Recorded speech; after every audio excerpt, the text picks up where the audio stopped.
বন্ধুরা, আজ আমি মটন কারির সবথেকে বেস্ট রেসিপি আপনাদের সঙ্গে শেয়ার করতে চলেছি। আশা করি আপনারা ভিডিওটি সম্পূর্ণ দেখবেন এবং আমার চ্যানেলের সঙ্গে থাকবেন। আর অবশ্যই চ্যানেলটি সাবস্ক্রাইব করে আমাকে সহযোগিতা করবেন।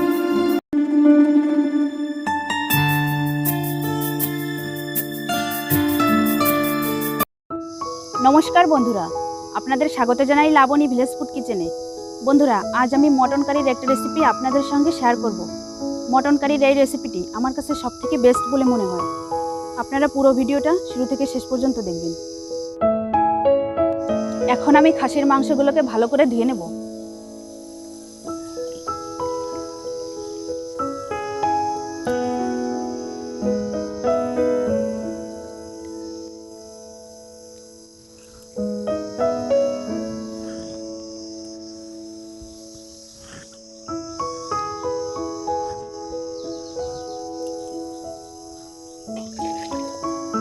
এভাবে আরো একবার ধুয়ে নেব।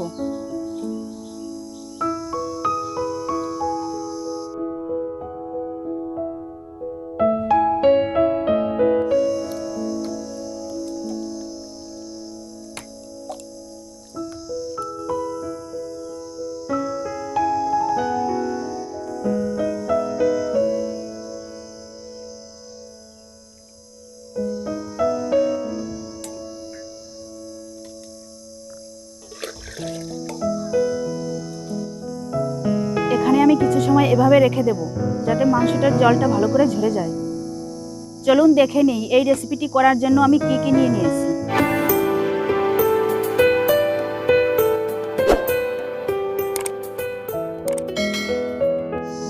1 কেজি পরিমাণ মটন, 4টে আলু এভাবে আমি বড় করে পিস করে নিয়েছি, 4টে পেঁয়াজ কুচি, 4টে রসুন বাটা, হলুদ, লবণ, সরিষার তেল, ধনে বাটা 2 টেবিল চামচ, গোটা কাঁচা লঙ্কা বাটা 1 টেবিল চামচ, শুকনো লঙ্কা বাটা 2 টেবিল চামচ, জিরে বাটা 2 টেবিল চামচ, আদা বাটা 1 টেবিল চামচ, 6 পিস সুই, গোটা দারুচিনি, এলাচ, লবঙ্গ, 1 টেবিল চামচ গরম মশলা বাটা, গোটা কয়েকটা কাঁচা লঙ্কা, একটা জয়িত্রী, টক দই। বন্ধুরা, এই রেসিপিটি করার জন্য আমি কিছুটা চা পাতি নিয়েছি। এর একটা গোপন রহস্য আছে, সেটা আমি পরে বলবো। এই জয়িত্রী ফলটার মধ্যে যে শাঁসটা আছে, এটা আমি বের করে বেটে খাসির মাংসের মধ্যে দিয়ে দেবো ম্যারিনেট করার সময়। তাহলে খাসির মাংসটা নরম হবে এবং গন্ধটাও চলে যাবে। এবার আমি ভেঙে বেটে নেব। দেখুন বন্ধুরা, এরকম একটা শাঁস বেরিয়েছে। এখান থেকে অর্ধেকটা আমি বেটে নিব।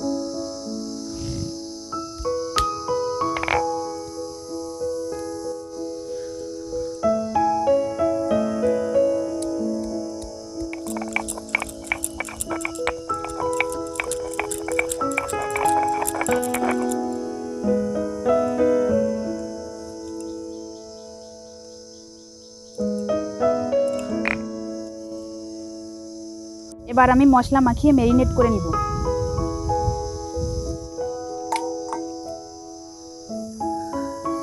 পরিমাণ মতো লবণ দিব, পরিমাণ মতো হলুদ দিব, জিরার গুঁড়া 1 টেবিল চামচ পরিমাণ, কাশ্মীরি লঙ্কার গুঁড়া 1 টেবিল চামচ পরিমাণ, সরিষার তেল 2 টেবিল চামচ পরিমাণ, 2 টেবিল চামচ পরিমাণ টক দই। যে জয়িত্রীটা আমি বেটে রেখেছিলাম, এটা এবার আমি দিয়ে দেব। এবার হাত দিয়ে ভালো করে মেখে ম্যারিনেট করে রেখে দেব।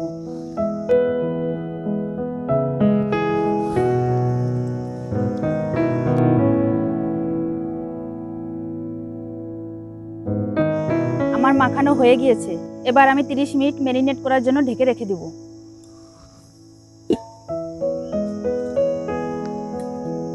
বন্ধুরা, আমি ঠিক আধা ঘন্টা পর ফিরে এসেছি। এবার উনুনটা ধরিয়ে নিব।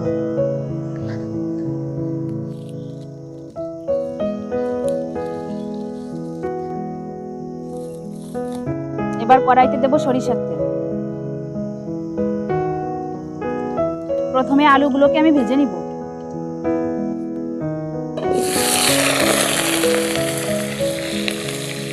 লবণ দিব, হলুদ,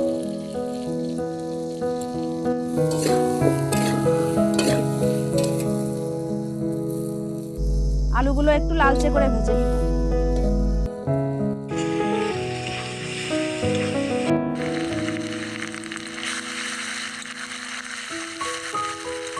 বন্ধুরা, আলুগুলো আমার ভাজা হয়ে গিয়েছে, এখন নামিয়ে নিব।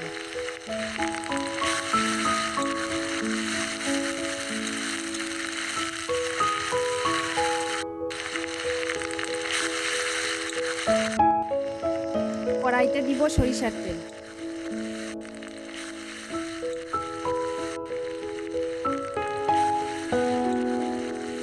গোটা দারুচিনি, এলাচ, লবঙ্গ,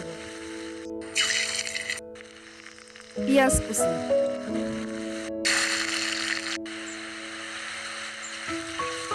লবণ, হলুদ,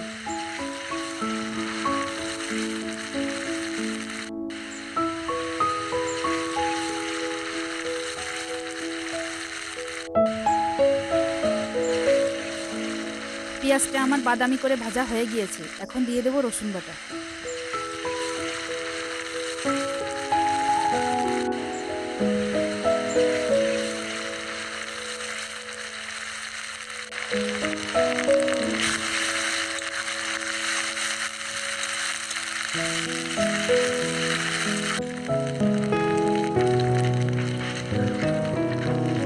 পেঁয়াজ রসুন হালকা বাদামি করে ভাজা হয়ে গিয়েছে, এবার বেটে রাখা মশলাগুলো অ্যাড করব।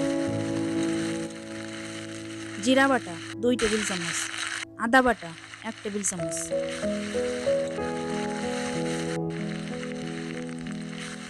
ধনে বাটা 1 টেবিল চামচ, কাঁচা লঙ্কা বাটা 1 টেবিল চামচ, শুকনো লঙ্কা বাটা 2 টেবিল চামচ।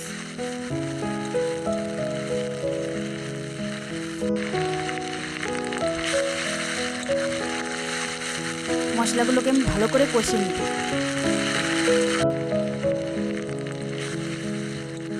আমার তেলের পরিমাণ কিছুটা কম হয়েছে, আরও কিছুটা তেল দিয়ে দেব।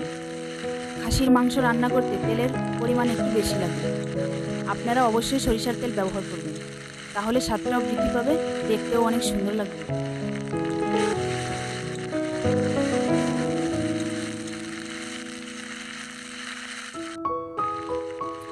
মশলাটা কষানো হয়ে গিয়েছে এবং সুন্দর একটি সেন্ট বেরিয়েছে, তাহলে বুঝতে হবে মশলাটা আমার কষানো হয়ে গিয়েছে। এবার আমি ম্যারিনেট করা মাংসগুলো এর সঙ্গে অ্যাড করব।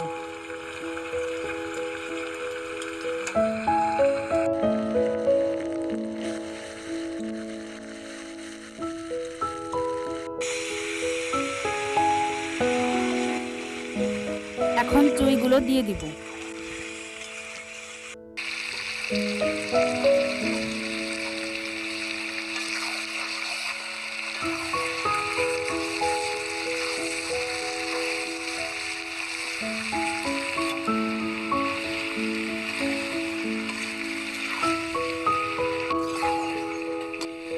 বন্ধুরা, আজ খুব গরম পড়েছে, রান্না করতে ঘেমে যাচ্ছে।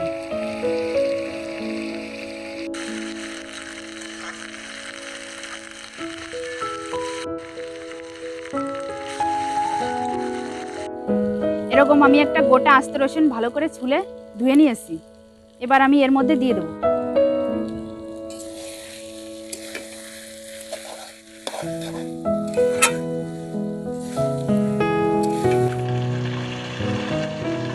এবার না ঢেকে 10 মিনিট ভালো করে কষিয়ে নিব।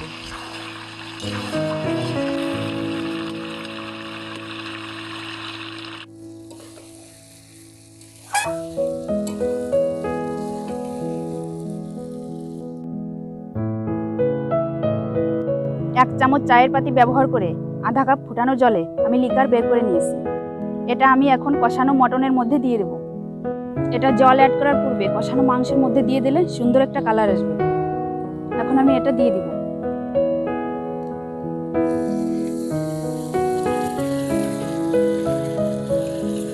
বন্ধুরা, এটা দেওয়ার জন্য মটনের সুন্দর একটা কালার আসবে এবং একটু কালচে কালচে ভাব আসবে। খাসির মাংসটা একটু কালচে কালচে হলে দেখতে সুন্দর লাগে। দেখুন বন্ধুরা, কি সুন্দর কালচে কালচে একটা কালার এসেছে এবং দেখতে কতটা সুন্দর লাগছে। খাসির মাংসটা কালচে কালচে কালার হলে দেখতে অনেকটা ভালো লাগে।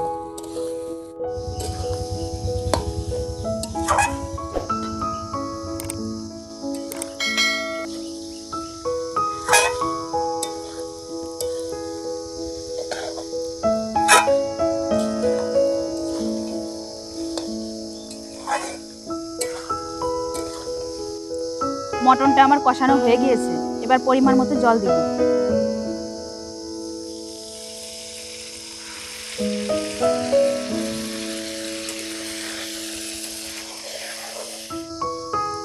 বন্ধুরা, আমি বেশি জল অ্যাড করব না, কারণ মাংসটা আমি একটু কষা কষা করে রান্না করব।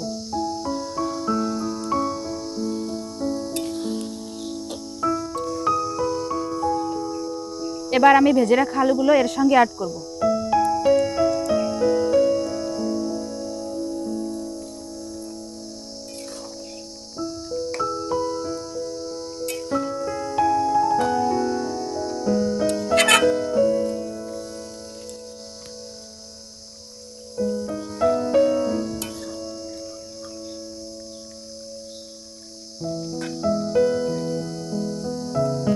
বন্ধুরা, খাসির মাংস অনেক সময় লাগে রান্না করতে, তাই আমি 20 মিনিটের মতো ঢেকে রেখে দিব।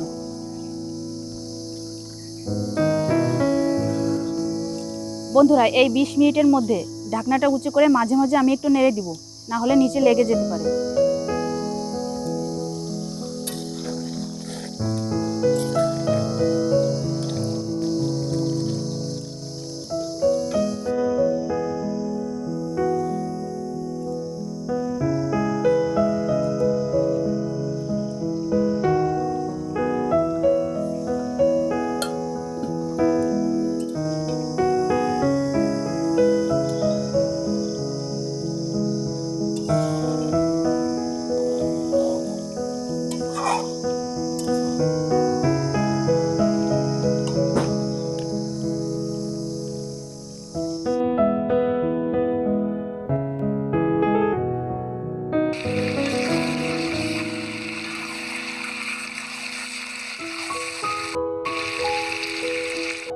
বন্ধুরা, আমার 20 মিনিট সময় হয়ে গিয়েছে।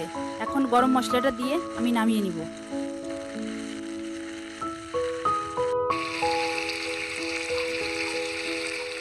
বন্ধুরা, কড়াইতে আমি আর বেশি সময় রাখবো না, মশলাটা ভালো করে মিশিয়ে নিব।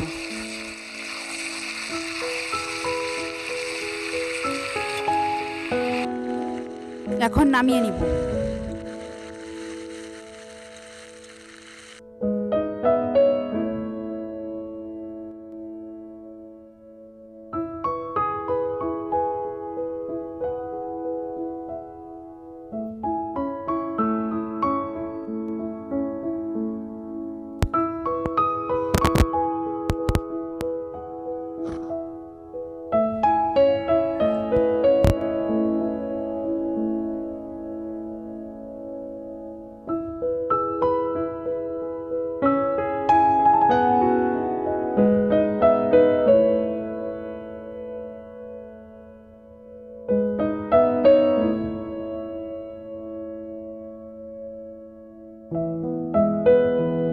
এভাবে আপনারা অবশ্যই বাড়িতে ট্রাই করবেন। ভিডিওটি ভালো লাগলে লাইক, কমেন্ট, শেয়ার করবেন। আর অবশ্যই চ্যানেলটিকে সাবস্ক্রাইব করবেন। চ্যানেলটি সাবস্ক্রাইব করে পাশে থাকা বেল আইকনটি প্রেস করে রাখবেন, তাহলে চ্যানেলের নতুন নতুন ভিডিওগুলো আপনাদের কাছে পৌঁছে যাবে। আপনারা সবাই ভালো থাকবেন এবং সুস্থ থাকবেন।